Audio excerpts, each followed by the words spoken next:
स्वागत है कार्यक्रम में आपका एक बार फिर से। मेरी टीम जो मैंने 10 स्टॉक्स की चुनी है, आज आपकी स्क्रीन पे किसी भी लिहाज से कोई बाय कॉल नहीं, ना कोई सेल कॉल है, सिर्फ प्लेसमेंट के बारे में बातचीत हमने की है। इसमें यूबीएल, यूपीएल, मनप्पुरम फाइनेंस, भारतीय एयरटेल, कैनफिन होम्स को नेगेटिव साइड पे प्लेस किया है। कोलगेट सीएससी पुल बैक, माफ कीजिए, कोल इंडिया और सीएससी पुल बैक, बाकी कोलगेट, डाबर, एफएमसीजी से, और एस्कॉर्ट्स को बोला सारे वजह के ऊपर क्लोज हुआ।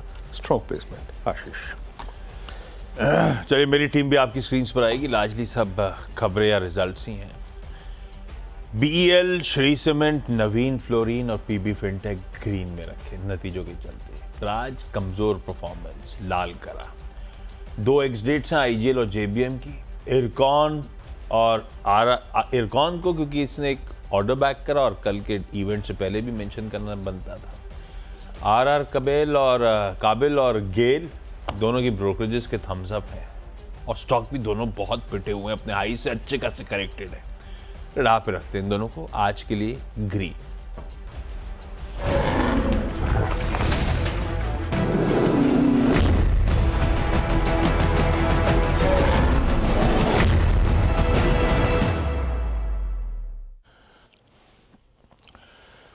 चलिए भाई, अब मुनाफे की तैयारी में दस्तक देने का समय। सीएनबीसी आवाज के मैनेजिंग एडिटर साहब आपको आपकी स्क्रीन पर नजर आएंगे और बढ़िया मंडे के लो से फाइनली जाकर थोड़ी सी और बजट की इज्जत रख ली कह लीजिए। थोड़ा बहुत लो लेवल से अच्छी खासी रिकवरी भारतीय बाजारों में प्ले आउट होती हुई।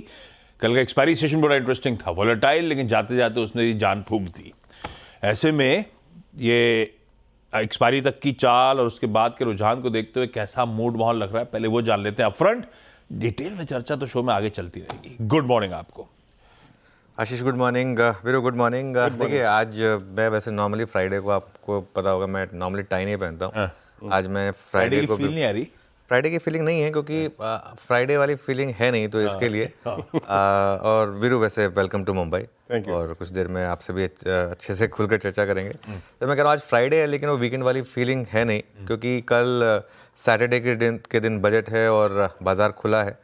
आज से एक नई सीरीज़ की शुरुआत है और बजट सत्र की भी शुरुआत है, तो इस हिसाब से काफ़ी इंपॉर्टेंट दिन है। अच्छा, एक हमने ना मंडे आफ्टरनून से एक व्यू लिया था कि अपने शॉर्ट्स कवर करिए, और ट्यूसडे मॉर्निंग से हमने एक लॉन्ग की बात की थी कि और कुछ नहीं तो एक बहुत ही एक्सट्रीमली ओवरसोल्ड मार्केट एक बार के लिए 10 और 20 डे एक्सपोनेंशियल मूविंग एवरेज तक जा सकती है। वहाँ से हमने 500 पॉइंट की रैली देखी। अब देखिए, एग्जैक्ट 500 पॉइंट तो किसी ने नहीं कैप्चर करे होंगे, लेकिन 300-400 पॉइंट भी अगर आपने कैप्चर करे हैं ना, तो ये एक जोन है जहाँ पर आप एक बार के लिए प्रॉफिट बुक कर लें, क्योंकि कल बजट है। यू नेवर नो बजट में क्या आ सकता है। एक बार के लिए 800-1000 पॉइंट के इंटरडे स्विंग्स कभी भी आ सकते हैं। तो और वैसे भी निफ्टी और बैंक निफ्टी दोनों अब एक सॉर्ट ऑफ मेक और ब्रेक जोन पर है।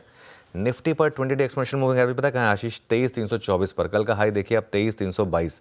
बैंक निफ्टी पर 49,363, कल का हाई 49,426 और कल का क्लोज 49,300। सो टेक्निकली वो जो एक मेन रिवर्जन की बात थी वो पूरा हो चुका है, वो ट्रेड पूरी हो चुकी है।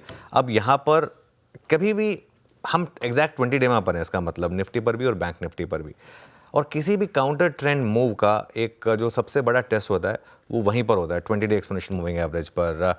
तो ये इंटरेस्टिंग है। अब इसमें आप जोड़ दीजिए थोड़ी सी बजट की वॉलेटिलिटी। बजट की वजह से काफ़ी बार टेक्निकल समीकरण बदल जाते हैं। तो मंडे से मुझे लग रहा है कि बाजार में एक बड़ा मूव आएगा। आज ऑब्वियसली आपके पास ओपन डे है, आज दोनों तरफ की ट्रेड्स आप जिस तरीके से लेना चाहें, ज़्यादा बायस लॉन्ग साइड का है ऑब्वियसली। कल बहुत केयरफुल रह के ट्रेड करना है। मंडे से मुझे लग रहा है मार्केट आपको एक बड़ा ट्रेंड देगा, और अगर बजट अच्छा हुआ, जो मार्केट को चाहिए वो आया, तो हम 24,000, 24,500 तक भी जा सकते हैं। लेकिन अगर बजट से निराशा हुई मार्केट को, तो हम एक जो अपना 22,800 का लो है वो तोड़ सकते हैं। तो ये आपके लिए कुछ इंपॉर्टेंट चीज़ें रहेंगी।